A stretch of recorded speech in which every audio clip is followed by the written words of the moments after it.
ನಮಸ್ತೆ. ಶ್ರೀಗಂಧದ ಗುಡಿ ಸೀರಿಯಲ್ನ ಇವತ್ತಿನ ಸಂಚಿಕೆಗೆ ಸ್ವಾಗತ. ಇನ್ನು ಯಾರೆಲ್ಲ ನನ್ನ ಚಾನಲ್ಗೆ ಸಬ್ಸ್ಕ್ರೈಬ್ ಆಗಿಲ್ಲ ಸಬ್ಸ್ಕ್ರೈಬ್ ಮಾಡಿಕೊಂಡು ಸಪೋರ್ಟ್ ಮಾಡಿ, ಹಾಗೆ ಒಂದು ಹೈ ಬಟನ್ನ ಪ್ರೆಸ್ ಮಾಡಿ. ಹರಿ ಮುತ್ತು ಹತ್ರ, ಅಲ್ಲ ಅಣ್ಣ ಇವನು ಈ ಥರ ಮಾಡಿದ್ರೆ ಹೇಗಣ್ಣ, ನಮ್ಮನ್ನು ಇಷ್ಟೇನೆ ಇವನು ಅರ್ಥ ಮಾಡ್ಕೊಂಡಿದ್ದು ಅಂತ ಹೇಳಬೇಕಾದ್ರೆ ಮುತ್ತುಗೆ ಸಡನ್ನಾಗಿ ಅವನೇನಾದರೂ ಅನಾಹುತ ಮಾಡ್ಕೊಂಡಿರ್ಬೋದಾ ಅಂತ ನೆನಪಾಗಿ, ಅಲ್ಲ ಹರಿ ಅವನೇನಾದರೂ ಅನಾಹುತ ಮಾಡ್ಕೊಂಡಿದ್ರೆ, ಏನಾದರೂ ತಪ್ಪು ನಿರ್ಧಾರ ಮಾಡಿದರೆ ಅಂತ ಹೇಳಬೇಕಾದ್ರೆ ಹರಿ, ಅಣ್ಣ ನೀನು ಗಾಬರಿ ಆಗಬೇಡ, ಆರಾಮಾಗಿರು, ನಮ್ಮ ಈ ಚಿಕ್ಕೋನೆ ಆದರೆ ಹೇಳಿ ಅಲ್ಲ, ಅವನು ಆ ಥರ ಎಲ್ಲ ಮಾಡ್ಕೊಳ್ಳೋನಲ್ಲ, ಆರಾಮಾಗಿರು ಅಂತ ಹೇಳಿದಾಗ, ಈ ಟಿ ವಿ ಶೋಗಳಲ್ಲೆಲ್ಲ ನೋಡಲ್ವೇನೋ ನಾವು, ಯಾವುದೋ ಮನಸ್ಸಿಗಾಗೋ ಆಘಾತದಿಂದ ಏನೆಲ್ಲ ಮಾಡ್ಕೊತಾರೆ ಅಂತ ಹೇಳಬೇಕಾದ್ರೆ, ನಮ್ಮ ಮಹಿ ಆ ಥರ ಹುಡುಗ ಅಲ್ಲ, ನೀನು ದೇವ್ರ ಮೇಲೆ ಭಾರ ಹಾಕು, ನಮ್ಮ ಮಹಿ ಬೆಳಗ್ಗೆ ಆಗೋದ್ರೊಳಗಡೆ ನಮ್ಮ ಕಣ್ಮುಂದೆ ಇದ್ದೇ ಇರ್ತಾನೆ ಅಣ್ಣ ಅಂತ ಹೇಳ್ಬೇಕಂದ್ರೆ ಮುತ್ತು ತುಂಬಾ ಗಾಬರಿ ಆಗಿರ್ತಾರೆ. ಹಂಗ ಇಲ್ಲಿ ಚಂದನ ಮನೆಯಲ್ಲಿ ಕೂತ್ಕೊಂಡು, ಅಲ್ಲ ಮಹಿ ನನ್ನ ಹತ್ರ ಒಂದು ಮಾತು ಹೇಳೋಗೋಕ್ಕಾಗಲಿಲ್ವಾ, ಈ ಅದಕ್ಕೆನ ನೀನು ಇಷ್ಟೇನ ಅರ್ಥ ಮಾಡ್ಕೊಂಡಿದ್ದು, ಇದಕ್ಕೋಸ್ಕರನೇನಾ ನೀನು ನನ್ನನ್ನು ಅದಕ್ಕೆ ಅಂತ ಹೇಳ್ತಾ ಇದ್ದಿದ್ದು, ನನ್ನ ಹತ್ರ ಹೇಳೋಗ್ಬಾರ್ದಿತ್ತ ಅಂತ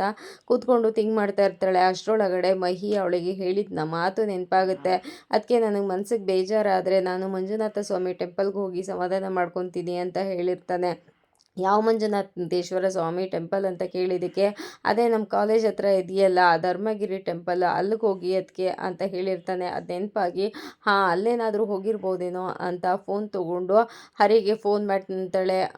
ಹಂಗ ಮುತ್ತು ಯಾರು ಫೋನ್ ಮಾಡ್ತಾ ಇರೋದು ಅಂತ ಕೇಳಿದ್ದಕ್ಕೆ ಚಂದನ ಅಂತ ಹೇಳಿದಾಗ, ಮಹಿ ಏನಾದರೂ ಮನೆಗೆ ಬಂದಿರ್ಬೋದೇನೋ, ರಿಸೀವ್ ಮಾಡು ಅಂತ ಮುತ್ತು ಹೇಳ್ತಾರೆ. ಫೋನ್ನ ರಿಸೀವ್ ಮಾಡಿ, ಮಹಿ ಮನೆಗೆ ಬಂದ ಅಂತ ಕೇಳಿದ್ದಕ್ಕೆ, ಇಲ್ಲ ನಿಮಗೆ ಸಿಕ್ಕದ್ನಾ ಅಂತ ಕೇಳಿದಾಗ, ಇಲ್ಲ ರೀ ನಾವು ಹುಡುಕ್ತಾ ಇರೋ ಜಾಗನೇ ಇಲ್ಲ ಅಂತ ಹೇಳ್ದಾಗ ಚಂದನ, ನೀವು ಮಂಜುನಾಥ ಸ್ವಾಮಿ ಟೆಂಪಲ್ ಹತ್ರ ಹೋಗಿದ್ರಾ ಅಂತ ಹೇಳಿದ್ದಕ್ಕೆ ಇಲ್ಲ ಅಂತ ಹೇಳಿದಾಗ, ನನ್ನ ಹತ್ರ ಮಹಿ ಒಂದ್ಸಲ ಹೇಳಿದ್ದ, ನನಗೇನಾದ್ರು ಮನ್ಸಿಗೆ ಬೇಜಾರಾದರೆ ಮಂಜುನಾಥ ಸ್ವಾಮಿ ಟೆಂಪಲ್ಗೆ ಹೋಗ್ತೀನಿ ಅಂತ, ಅಲ್ಲೋಗಿ ಒಂದ್ಸಲ ನೋಡಿ ಅಂತ ಹೇಳಬೇಕಾದ್ರೆ ಮುತ್ತು ಈ ಕಡೆಯಿಂದ ನಡಿಯೋ ಗಾಡಿ ತೆಗಿ ಅಂತ ಹೇಳ್ತಾ ಇರ್ತಾರೆ. ಇರೋಣ ಒಂದು ನಿಮಿಷ ಅಂತ ಹೇಳಿಬಿಟ್ಟು, ಅಲ್ಲ ರೀ ಯಾವ ಮಂಜುನಾಥೇಶ್ವರ ಟೆಂಪಲ್ ಇಷ್ಟೊತ್ತಿನಲ್ಲಿ ತೆಗ್ದಿರುತ್ತೆ ಅಂತ, ಹೋಗೋಕ್ಕಾಗತ್ತೆ ಬೆಂಗಳೂರಲ್ಲಿ ಎಷ್ಟೊಂದಿದೆ ಅಂತ ಅಲ್ವಾ ಅಂತ ಹೇಳಿದ್ದಕ್ಕೆ, ಅದು ಧರ್ಮಗಿರಿ ದೇವಸ್ಥಾನ ಅಂತ ಒಂದಿದೆಯಂತಲ್ಲ ಅವ್ರ ಕಾಲೇಜ್ ಹತ್ರ, ಅಲ್ಲಿ ಅಂತ ಹೇಳಿದ್ದ ಅಂತ ಹೇಳಿದಾಗ, ಸರಿ ಆಯಿತು ನಾವು ಅಲ್ಲೇ ಹೋಗಿ ನೋಡ್ತೀವಿ ಇರಿ ಅಂತ ಹರಿ ಫೋನ್ನ ಕಟ್ ಮಾಡ್ತಾನೆ. ಮುತ್ತು ನಡಿಯೋ ಬೇಗ ಹೋಗೋಣ ಅಂತ ಅಂದ್ಬಿಟ್ಟು ಕಾರ್ನ ತೊಗೊಂಡು ಇಬ್ಬರೂ ಧರ್ಮಗಿರಿ ಟೆಂಪಲ್ ಹತ್ರ ಬರ್ತಾರೆ. ಧರ್ಮಗಿರಿ ಟೆಂಪಲ್ ಹತ್ರ ಎಲ್ಲ ಕಡೆ ಹುಡುಕ್ತಾ ಇರ್ತಾರೆ.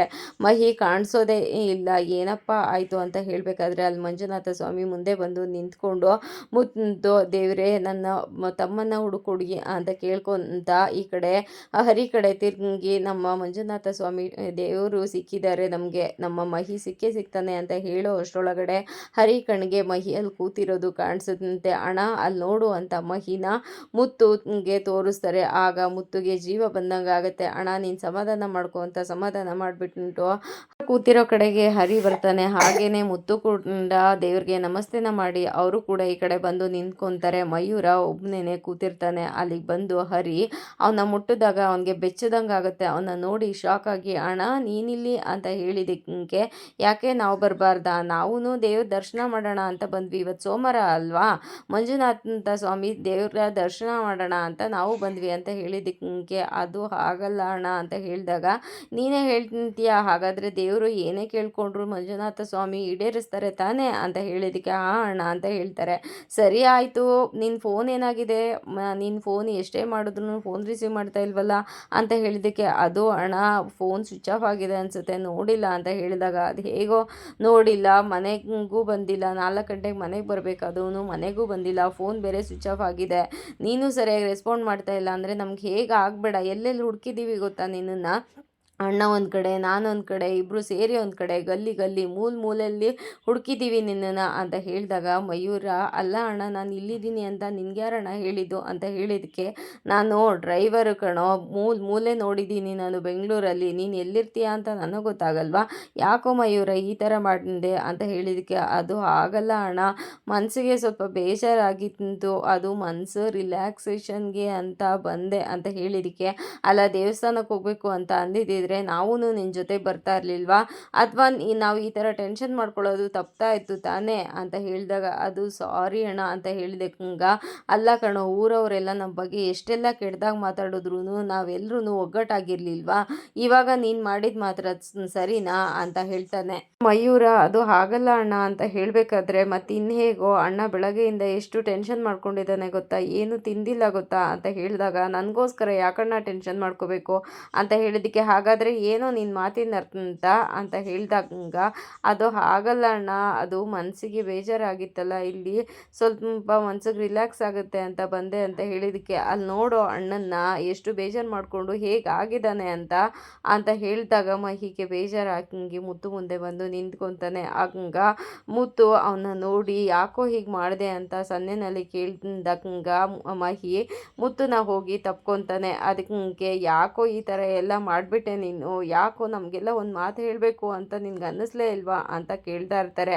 ಅಷ್ಟರೊಳಗಡೆ ಹರಿನೂ ಎದ್ದು ಅಲ್ಲಿಗೆ ಬರ್ತಾನೆ. ಅದಕ್ಕೆ ಸಾರಿ ಅಣ್ಣ ಅಂತ ಹೇಳಿದಾಗ, ಅಲ್ಲ ಮಹಿ, ನಮ್ಮನ್ನೆಲ್ಲ ನೀನು ಇಷ್ಟೇನೇನೋ ಅರ್ಥ ಮಾಡ್ಕೊಂಡಿದ್ದು, ಎಷ್ಟು ಟೆನ್ಷನ್ ಆಯಿತು ಗೊತ್ತಾ ನಮಗೆ, ಈ ಥರ ಎಲ್ಲ ಮಾಡೋಕೆ ನಿನಗೆ ಹೇಗೋ ಮನ್ಸಿಗೆ ಬಂತು ಅಂತ ಹೇಳಿದ್ದಕ್ಕೆ, ಇಲ್ಲ ಅಣ್ಣ, ಈ ದೇವಸ್ಥಾನಕ್ಕೆ ಬಂದರೆ ಮನಸ್ಸಿಗೆ ಸ್ವಲ್ಪ ನೆಮ್ಮದಿ ಸಿಗುತ್ತೆ ಅಂತ ಬಂದೆ ಅಣ್ಣ ಅಂತ ಹೇಳಿದಾಗ, ಹಾಗಾದರೆ ನಾವು ನಿನ್ನ ನೆಮ್ಮದಿ ಹಾಳು ಮಾಡಿದ್ವಾ, ಕಿತ್ಕೊಂಡಿದ್ವಾ ಅಂತ ಹೇಳಿದ್ದಕ್ಕೆ, ಅದು ಆಗಲ್ಲ ಅಣ್ಣ, ತಾಯಿನೇ ಇಲ್ಲದೆ ಇರೋರು ಅಂತ ಗೊತ್ತಿಲ್ಲದೆ ಇರೋರು ಅಂತ ಆದಾಗ ಮನ್ಸಿಗೆ ಎಷ್ಟು ಬೇಜಾರಾಗುತ್ತಣ್ಣ ಅಂತ ಹೇಳಿದ್ದಕ್ಕೆ, ಯಾರೋ ಹೇಳಿದ್ದು ನಿನ್ನನ್ನು ಅನಾಥ ಅಂತ ನೀನೇ ಡಿಸೈಡ್ ಮಾಡಿಬಿಟ್ಯಾ, ನಾವೆಲ್ಲ ಇಲ್ವಾ ಅಂತ ಹೇಳಿದ್ದಕ್ಕೆ, ಅದು ಆಗಲ್ಲ ಅಣ್ಣ, ಅಪ್ಪ ಹೇಳಿದ್ದು ಮನ್ಸಿಗೆ ಬೇಜಾರಾಯಿತು, ಆ ಮನಸ್ಸಿನ ಭಾರನ ಕಮ್ಮಿ ಮಾಡ್ಕೊಳ್ಳೋಣ ಅಂತ ಇಲ್ಲಿಗೆ ಬಂದೆ ಅಂತ ಹೇಳಿದ್ದಕ್ಕೆ, ನಮ್ಮನ್ನೆಲ್ಲ ಬಿಟ್ಟು ಬರೋದಕ್ಕೆ ನಿನ್ಗೆ ಹೇಗೋ ಮನಸ್ಸು ಬಂತು, ನಾವು ಯಾವತ್ತಿದ್ರೂ ಹೀಗೆ ಇರಬೇಕು, ನಾವು ಚೆನ್ನಾಗಿದ್ರೆ ಅಲ್ವೇನೋ ಆ ದೇವರು ಆಶೀರ್ವಾದ ಮಾಡೋಕ್ಕಾಗೋದು, ಆ ದೇವ್ರಿಗೆ ನಾವು ಚೆನ್ನಾಗಿದ್ದೀವಿ ಅಂತ ತೋರಿಸಿದೇನೆ ಆಶೀರ್ವಾದ ಮಾಡೋದು, ಯಾವತ್ತೂ ಈ ಥರ ನಿರ್ಧಾರ ಮಾಡಬೇಡ, ನಾವು ಎಲ್ಲವಾಗಲೂ ಇದೇ ಥರ ಇರೋಣ, ನಮ್ಮನ್ನು ಯಾರೂ ದೂರ ಮಾಡೋಕ್ಕಾಗಲ್ಲ ಮಹಿ ಅಂತ ಹೇಳಿದ್ದಕ್ಕೆ,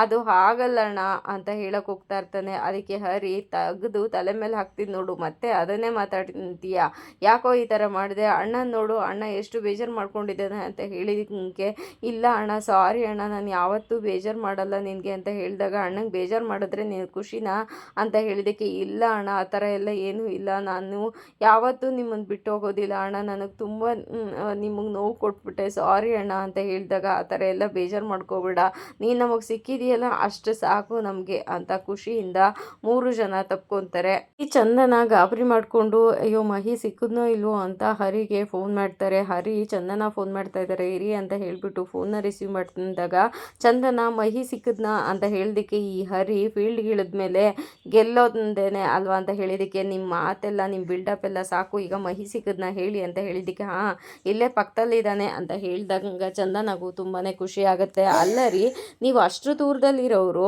ದೂರದ ಬೆಟ್ಟಗ ನುಣ್ಣಗೆ ಅಂತ ಹೇಳೋ ಹಾಗೆ ನಿಮಗೆ ಮಹಿ ಇಲ್ಲೇ ಇದ್ದಾನೆ ಅಂತ ಹೇಗೆ ಗೊತ್ತಾಯಿತು ಅಂತ ಹೇಳಿದಾಗ, ನಮ್ದವ್ರ ಕೈನ ಮಂಜುನಾಥ ಸ್ವಾಮಿ ಯಾವತ್ತೂ ಕೈ ಬಿಡೋಲ್ಲ ಅಂತ ನನಗೆ ಗೊತ್ತಂತು, ಅದನ್ನು ಪ್ರೂವ್ ಮಾಡಿಬಿಟ್ಟ ದೇವರು ಅಂತ ಹೇಳಬೇಕಾದ್ರೆ, ಸರಿ ಆಯ್ತು ಮನೆಗೆ ಬನ್ನಿ ಬೇಗ ಮಹಿನ ಕರ್ಕೊಂಡು ಅಂತ ಹೇಳ್ತಾಳೆ. ಸರಿ ಆಯಿತು ಅಂತ ಫೋನ್ನ ಕಟ್ ಮಾಡಿ, ಅಣ್ಣ ಹೊಟ್ಟೆ ಬೇರೆ ತುಂಬ ತಾಳ ಆಗ್ತಾಯಿದೆ, ಬಾ ಅಣ್ಣ ಮನೆಗೆ ಹೋಗೋಣ ಮೊದಲು ಅಂತ ಹೇಳಿ 3 ಜನ ಮನೆಗೆ ಹೊರಡ್ತಾರೆ.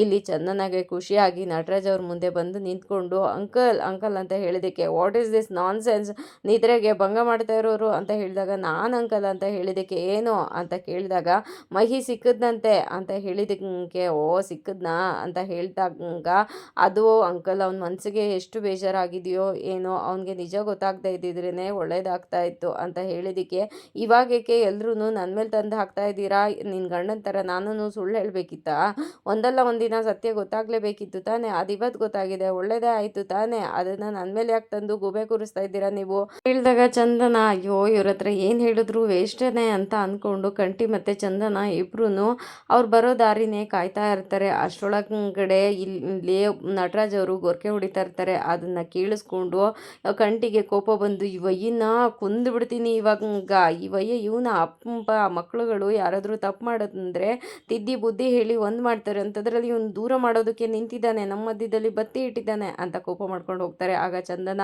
ಏನು ಮಾಡ್ತಾ ಇದ್ದೀರಾ ಬನ್ನಿ ಸುಮ್ಮನೆ ಅಂತ ಹೇಳಿ ಈ ಕಡೆ ಕರ್ಕೊಂಡು ಬಂದು ವೆಯ್ಟ್ ಮಾಡ್ತಾ ಇರ್ತಾರೆ. ಅಷ್ಟರೊಳಗಡೆ ಕಾರ್ ಬರುತ್ತೆ. ಹೋಗಿ ಮಹಿನ ನೋಡಿ ತಪ್ಕೊಂಡು, ಕಂಟಿ ಯಾಕೋ ಈ ಥರ ಮಾಡಿದೆ, ನಾವೆಲ್ಲ ನಿನಗೆ ಅಷ್ಟೊಂದು ನೋವು ಕೊಟ್ಟಿದ್ವಾ, ಯಾಕೋ ಈ ಥರ ಮಾಡಿದೆ, ಇನ್ನೊಂದ್ಸಲ ಈ ಥರ ಏನಾದರೂ ಮಾಡು ನೀನು, ನಾವು ಎಲ್ಲ ನಿನ್ನನ್ನು ಎಷ್ಟು ಪ್ರೀತಿ ಮಾಡ್ತೀವಿ ಮಹಿ, ನಾವು ನಮ್ಮ ಜೀವಕ್ಕಿಂತ ನಿನ್ನನ್ನು ಇಷ್ಟಪಡ್ತೀವಿ ಕಣೋ, ಅಂಥದ್ರಲ್ಲಿ ನಮ್ಮನ್ನೇ ಬಿಟ್ಟು ಬಿಟ್ಟು ಹೋಗಬೇಕು ಅಂತ ನಿರ್ಧಾರ ಮಾಡಿಬಿಟ್ಯಾ ನೀನು ಅಂತ ಹೇಳಬೇಕಾದ್ರೆ ಮುತ್ತು ಕೂಡ ಹೌದು, ನೀನಿಲ್ಲ ಅಂದರೆ ಈ ಮನೆ ಕತ್ಲಾಗುತ್ತೆ ಮಹಿ, ಇನ್ಯಾವತ್ತೂ ಈ ಥರ ನಿರ್ಧಾರ ಮಾಡಬೇಡ ಅಂತ ಹೇಳಬೇಕಾದ್ರೆ ಸಾರಿ ಅಣ್ಣ ಅಂತ ಹೇಳ್ತಾನೆ. ಅದಕ್ಕೆ ಸಾರಿ ಅಂತೆ, ಸಾರಿ ನಮಗೆಲ್ಲರಿಗೂ ನೋವು ಕೊಟ್ಬಿಟ್ಟು ನೀನು ಅಂತ ಹೇಳಬೇಕಾದ್ರೆ ಹಲೋ ಕಂಟಿ ಬ್ರದರ್, ನಾವು ಅದನ್ನೆಲ್ಲ ಮುಂಚೆನೇ ಹೇಳಿದ್ದೀವಿ, ನೀವು ರಿಲ್ಯಾಕ್ಸ್ ಆಗಿರಿ ಅಂತ ಹೇಳಬೇಕಾದ್ರೆ ಮಹಿ ಚಂದನ ಮುಂದೆ ಬಂದು ನಿಂತ್ಕೊಂಡು ಸಾರಿ ಅದಕ್ಕೆ ನಿಮ್ಮ ಮನ್ಸಿಗೆ ತುಂಬ ನೋವು ಕೊಟ್ಬಿಟ್ನಾ ಅಂತ ಹೇಳಬೇಕಾದ್ರೆ ಚಂದನ ಕೂಡ ಅಳ್ತಾಳೆ, ಸಮಾಧಾನ ಮಾಡ್ತಾಳೆ. ಅದಾದಮೇಲೆ ಕಂಟಿ ಇನ್ನೊಂದ್ಸಲ ಈ ಥರ ಏನಾದರೂ ಮಾಡಿದ್ರೆ ನಿನ್ನ ಕಾಲು ಮುರಿದು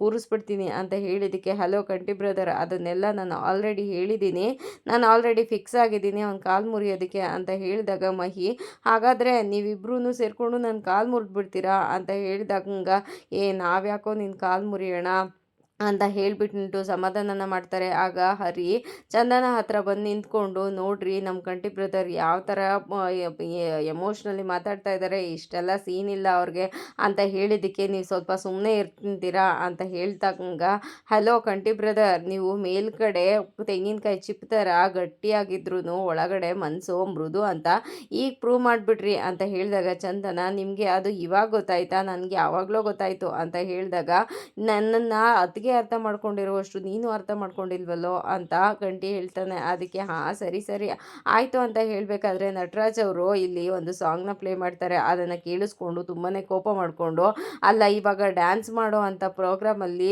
ಸತ್ತೋರ್ಗೆ ಹಾಡಾಕೋತಾರೆ ಹಾಡಾಕೊಂಡು ಕೂತಿದ್ದಾನಲ್ಲ ಈ ವಯ್ಯ ಅಂತ ಅಂದ್ಬಿಟ್ಟು ಕೋಪ ಮಾಡಿಕೊಂಡು ಆ ಟೇಪ್ ರಿಕಾರ್ಡರ್ನ ಆಫ್ ಮಾಡಿ ಕಂಟಿ ಆ ಕಡೆ ಇಟ್ಟು ಜಗಳ ಮಾಡೋಕೆ ಹೋಗ್ತಾನೆ.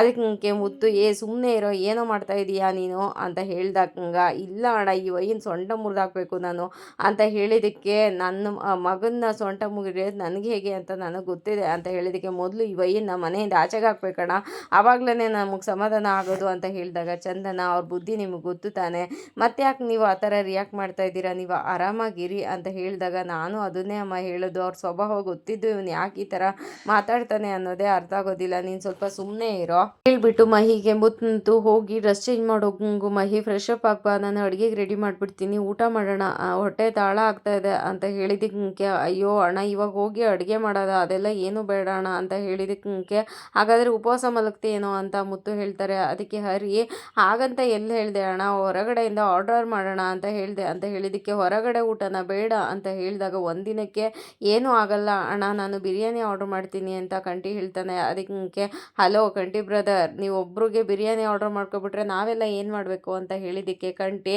ನಾನೇನು ನೀನು ಅಂತ ಅಂದ್ಕೊಂಡ್ಯಾ, ನಾನು ಹೇಳಿದ್ದು ಎಲ್ರಿಗೂ ಆರ್ಡ್ರ್ ಮಾಡ್ತೀನಿ ಅಂತ ಹೇಳಿದಾಗ ಹಾಗಾದರೆ ಸರಿ ಅಂತ ಹೇಳಬೇಕಾದ್ರೆ ಮಹಿ ನನಗೆ ಬಿರಿಯಾನಿ ಬೇಡ ಅಂತ ಹೇಳ್ತಾನೆ. ಅದಕ್ಕೆ ಹಾಗಾದರೆ ಏನು ಮಾಡ್ತೀಯಾ, ನಾವೆಲ್ಲರೂ ತಿನ್ನುವಾಗ ನೋಡ್ಕೊಂಡು ಕೂತಿರ್ತೀಯಾ ಅಂತ ಹರಿ ಹೇಳಿದ್ದಕ್ಕೆ ಹಾಗಂತ ಹೇಳಲಿಲ್ಲ ಅಣ್ಣ, ನಾನು ಇವತ್ತು ದೇವಸ್ಥಾನಕ್ಕೆ ಹೋಗಿ ಬಂದಿದ್ದೀನಿ, ನಾನ್ ವೆಜ್ ತಿಂದರೆ ತಪ್ಪಾಗುತ್ತೆ ಅಂತ ಹೇಳಬೇಕಾದ್ರೆ ಹಾಗಾದರೆ ಎಲ್ರಿಗೂ ವೆಜ್ಜೇ ಆರ್ಡ್ರ್ ಮಾಡಿಬಿಡ್ಲಾ ಅಂತ ಹೇಳಿದಾಗ ಕಂಟಿ ಚಂದನ ಬೇಡಿ ಅಣ್ಣನಿಗೆ ನಾವೆಲ್ಲರೂ ಸೇರಿಕೊಂಡು ಹೆಲ್ಪ್ ಮಾಡೋಣ, ಬೇಗ ಅಡುಗೆ ಆಗುತ್ತೆ, ಬಿಸಿ ಬಿಸಿ ಎಲ್ಲರೂ ಕೂತ್ಕೊಂಡು ಊಟ ಮಾಡೋಣ ಅಂತ ಹೇಳಿದಾಗ ಸರಿ ಆಯಿತು ಎಲ್ಲರೂ ಒಳಗೆ ಹೋಗೋಣ ಬನ್ನಿ ಅಂತ ಹೇಳಿಬಿಟ್ಟು ಎಲ್ಲರೂ ಒಳಗಡೆ ಬರ್ತಿರ್ತಾರೆ. ಊಟ ಮುಗಿಸಿ ಎಲ್ಲರೂ ಮಲಗಿರ್ತಿರ್ತಾರೆ. ಮುತ್ತುಗೆ ಸಡನ್ನಾಗಿ ಮಹಿ ಮನೆ ಬಿಟ್ಟು ಹೋಗಿದ್ದು ನೆನಪಾಗುತ್ತೆ. ಏನು ಮಾಡೋದು ಅಂತ ಯೋಚನೆ ಮಾಡಿ ತನ್ನ ಹತ್ರ ಇದ್ದ ಟವಲ್ನ ತೊಗೊಂಡು ಮಹಿ ಕಾಲ್ಗೂ ಮತ್ತು ಮುತ್ತು ಕಾಲ್ಗೂ ಕಟ್ಕೊತಾ ಇರ್ತಾರೆ. ಅದನ್ನು ಚಂದನ ವಿಂಡೋಯಿಂದ ಅಬ್ಸರ್ವ್ ಮಾಡ್ತಾ ಇರ್ತಾಳೆ. ಅಷ್ಟರೊಳಗಡೆ ಮಹಿಗೆ ಎಚ್ಚರ ಆಗುತ್ತೆ. ಯಾಕಣ್ಣ ಈ ಥರ ಮಾಡ್ತಾ ಇದೀಯಾ, ನಾನು ಮತ್ತೆ ಮನೆಯಿಂದ ಬಿಟ್ಟೋಗ್ಬಿಡ್ತೀನಿ ಅಂತ ನಿನಗೆ ಅನ್ನಿಸ್ತಾ ಇದೆಯಾ ಅಂತ ಹೇಳಿದ್ದಕ್ಕೆ ಹೌದು ಕಣೋ ಮಹಿ, ಏನಾದರೂ ನೀನು ನೈಟ್ ಮಲಗಿದ್ದಾಗ ಏನಾದರೂ ತಲೆಗೆ ಯೋಚನೆ ಬಂದು ನೀನೇನಾದರೂ ನಮ್ಮನ್ನು ಬಿಟ್ಟು ಹೋಗ್ಬಿಟ್ರೆ ನಮಗೆ ನಿನ್ನನ್ನು ಬಿಟ್ಟು ಬದುಕೋ ಶಕ್ತಿ ಇಲ್ಲ ಮಹಿ, ಅದಕ್ಕೋಸ್ಕರ ಈ ಥರ ಮಾಡಿದೆ, ತಪ್ಪು ತಿಳ್ಕೊಬೇಡ್ವೋ ಅಂತ ಹೇಳಿದ್ದಕ್ಕೆ ಅಣ್ಣ ನನ್ನ ತಪ್ಪಿನ ಅರಿವಾಗಿದೆ ಅಣ್ಣ, ನನ್ನಿಂದ ನಿಮಗೆಲ್ಲ ಎಷ್ಟು ತೊಂದರೆ ಆಗಿದೆ, ಎಷ್ಟು ನೋವಾಗಿದೆ ಅಂತ ನನಗೆ ಅರ್ಥ ಆಗ್ತಾ ಇದೆ ಅಣ್ಣ, ನನ್ನ ಪ್ರಶ್ನೆಗಳಿಗೆ ನನ್ನ ಮನಸ್ಸಿನ ನೋವಿಗೆ ಆ ಮಂಜುನಾಥ ಸ್ವಾಮಿ ಉತ್ತರ ಕೊಟ್ಟಿದ್ದಾನೆ ಅಣ್ಣ, ಯಾವುದೇ ಕಾರಣಕ್ಕೂ ನಾನು ನಿಮ್ಮನ್ನು ಬಿಟ್ಟು ಹೋಗೋದಿಲ್ಲ, ಈ ಟವಲ್ ಏನಣ್ಣ ಆಗಲೇ ನೀವು ನಿಮ್ಮ ಪ್ರೀತಿ ಅನ್ನೋ ದಾರದಲ್ಲಿ ಕಟ್ಟಾಕ್ಬಿಟ್ಟಿದ್ದೀರ ನನ್ನನ್ನು, ನಾನು ಇನ್ಯಾವತ್ತೂ ನಿಮ್ಮನ್ನು ಬಿಟ್ಟು ಹೋಗೋದಿಲ್ಲ, ನನ್ನ ಬದುಕೇನಿದ್ರು ಈ ಮನೆಯಲ್ಲೇ ಅಂತ ಹೇಳ್ತಾನೆ. ಆಗ ಚಂದನಾಗೂ ಖುಷಿಯಾಗುತ್ತೆ, ಹಾಗೆ ಮುತ್ತುಗೂ ಖುಷಿಯಾಗುತ್ತೆ. ಇದಾಗಿತ್ತು ಇವತ್ತಿನ ಸಂಚಿಕೆ. ಈ ಸಂಚಿಕೆ ಇಷ್ಟ ಆಗಿದ್ರೆ ಒಂದು ಲೈಕ್ ಕೊಟ್ಟು ಶೇರ್ ಮಾಡಿ, ಕಮೆಂಟ್ ಬಾಕ್ಸಲ್ಲಿ ಕಮೆಂಟ್ ಮಾಡಿ. ನಾಳಿನ ಸಂಚಿಕೆಯಲ್ಲಿ ಸಿಗೋಣ, ಅಲ್ಲಿವರೆಗೂ take care, bye, thank you. ಹಾಗೆ ಹೈಪ್ ಕೊಡೋದನ್ನು ಮಾತ್ರ ಮಾಡಿ.